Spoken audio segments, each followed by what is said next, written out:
Hi guys, நம்ம ஒரு room மேட்ச்சில் 11 கில் அடிச்சிருப்போம். எப்படி அடிச்சிருப்போம்னு இதுலேயே நீங்கள் பார்ப்பீங்க. ஃபஸ்ட்டு போனோன்னே நம்ம ஃப்ரெண்ட்ஸோடு தான் போனோம். ஒரு அக்காவுக்கு ஒரு டவுனை வச்சுட்டு ஒரு கில்லை கிளியர் பண்ணிட்டோம். கிளியர் பண்ணோன்னே இன்னொரு கில்லை பார்க்கலாம். அவங்க மேலேருந்து பார்த்தா இதே அக்கா தான் எனக்கு என்னை அடிச்சுட்டு அமௌண்ட் போட்டாங்க. டப்புன்னு ஒரு ஹெட்ஷாட் அக்காவுக்கு இங்கே வச்சாச்சு. வச்சோன்னே சுற்றிட்டு போகலான்னா ஐயோ அதுக்குள்ளே அடித்து மேட்ச் முடிச்சிட்டோம்.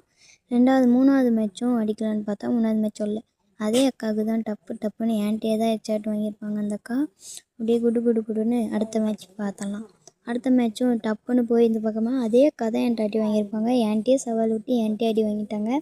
அப்புறமேட்டு திரும்பி அப்படியே போனால் இந்த மேட்ச்சு தான் எய்ஸ் அடிச்சிருப்போம். சரியான ஒரு எய்ஸ் மேட்ச்சு தான் அது. டக்குன்னு பார்த்தா என் டீம்மேட்டை டவுன் வச்சுட்டாங்க. இதே அக்கா தான் என்கிட்ட ஏறி வாப்பாப்பா க்ளோவல் போடனாங்க. சரி தரம் க்ளோவல் போடலான்னு சொல்லி டப்புன்னு ஏறி ஒரு ஹெட்ஷாட்டை வச்சிட்டேன். இந்த பக்கம் பார்த்தா அந்த அண்ணன் டவுன் பண்ணிட்டாங்க. சரிடா எப்படிடா டவுன் பண்ணாங்கன்னு சொல்லி கிட்ட போனால் அவர் டப்புன்னு என்னை அடிக்கிறாரு. அப்படியே மேலே ஏறி டக்குன்னு ஒரு ஹெட்ஷாட்டை போட்டேன். இந்த மேட்ச் எய்ஸ் அடிச்சிட்டேன். ரெண்டாவது மேட்ச் என்ன பண்ணேன், லாஸ்ட் மேட்ச்சுக்கு இன்னும் 4 மேட்ச் தான் இருக்கா.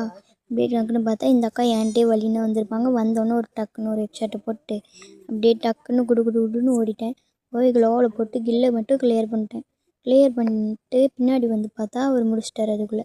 சரின்னு சொல்லி 4வது மேட்ச்சும் நாங்களே ஜெயிக்கலாம். 5வது மேட்ச் ஜெயிச்சிட்டாங்க. இந்த மேட்ச் தான் ஏஸ் அடிச்சிருப்பேன். டக்குன்னு மேலே வந்தார். ஒரு ஹெட்ஷாட்டை போட்டோமா.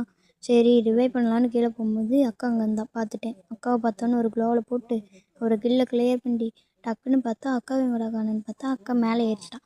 மேலே ஏறிட்டோன்னே எப்படியும் கீழே தான் வருவான்னு சொல்லி வெயிட் பண்ணிட்டு ஒரு ஒன்ட்டா போய்க்கலான்னு பார்த்தா இல்லை. அப்படியே சரி டபுள் ஷாட்லேயே அடிச்சிடலான்னு சொல்லி எக்கிரி ஒரு அடி அடித்தேன். பஞ்சர் வந்துடுச்சு.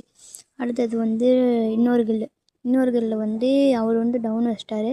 சரின்னு சொல்லி அக்கா பார்த்தா அக்கா குடுன்னு ரிவைவ் பண்ணுறா. இங்கேருந்து போனோன்னு ஒரு ஹெட்ஷாட் வச்சு லாஸ்ட் மேட்ச் நம்ம தான் ஃபினிஷ் பண்ணியிருப்போம். லாஸ்ட்டாக வரும்போது அக்கா தான் என்கிட்ட அடி வாங்கியிருப்பா. டக்குன்னு அக்கா பார்த்தா இந்த பக்கம் ஓடிருப்பான். என்னடான்னு சொல்லி அந்த அண்ணாமடிக்கு போனால் டக்குன்னு ஒரு ஹெட்ஷாட் வச்சு அக்கா ஒரு மடக்கியாச்சு. திருப்பி சொல்லி வச்சுட்டு இந்த மேட்ச் பார்த்தீங்கன்னா நாங்கள் தான் போய் அடிச்சிருப்போம். 7க்கு 7ன்னு